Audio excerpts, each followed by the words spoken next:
ஆத்திரத்துடன் வந்து நிற்கும் கொரினா அவர்கள் இப்பொழுது ஆத்திரத்தில் வெளியில் சுட பார்க்குறார் போலோடாக இல்லை. ஓகே, கெவனுக்கு பின்னால் போகிறார். கெவனை சுடாவிட்டால் சரி. ஓகே, தாண்டி விட்டார்.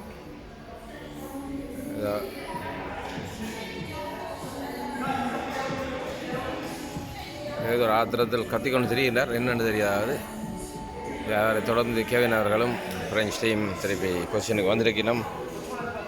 என்ன நடக்கும் தெரியாது. ஏதோ மூன்றாவது ஃப்ரெஞ்ச் டீம் மெம்பர் வந்து விட்டார். அந்த ஒரு பிளான் டோக்கன் போட்டு இருக்கணும். ஓகே, இதோ அடுத்த மூமெண்ட். இதோ யூகே டீம் வெல் அட்வான்ஸாக வந்து விட்டார்கள். திருப்பி பின்வாங்குற மாதிரி இருக்குது. ஓகே, பின்வாங்கி விட்டார்கள். ஓகே, இவைக்கெல்லாம் ஊரில் இருந்திருந்தால் இவையெல்லாம் எப்படி துப்பாக்கியை கொண்டு சுட்டிருப்பார்கள் என்றதை ஒரு கற்பனை பண்ணி பார்க்கும் பொழுது இவைக்கெல்லாம் அந்த பாக்கியம் கிடைக்கவில்லை. உண்மையான துப்பாக்கி தூக்கி சுரளவுக்கு.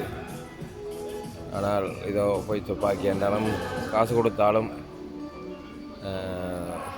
அதை வைத்து முயற்சிக்கின்றனர் சுடுறதுக்கு. ஆனால் இந்த ஒருத்தரும் சுட்ட மாதிரி தெரியலை. சில வேலை எனக்கு வெளியில் பார்க்க தெரியலை. ஆனால் உள்ளுக்கு இருந்து சுடுறார்களோ தெரியாது. இதோ அதனை தொடர்ந்து பிதாசனர்களும் கேவினர்களும் பொசிஷனுக்கு வந்து விட்டார்கள். ஒரு பிளான் ஒன்று போட்டு கொண்டிருக்கிறார்கள். இதோ அதனை தொடர்ந்து கொரினவர்களும் வந்துட்டார். ஏதோ ஒரு திட்டத்துடன் தான் நீங்கள் பிரெஞ்சு டீம் இயங்கிக் கொண்டிருக்கின்றது. ஏதோ இங்கிலாந்து டீம் யூகே டீம் ஏதோ சாதித்த மாதிரி செலிப்ரேட் பண்ணுறார்கள்.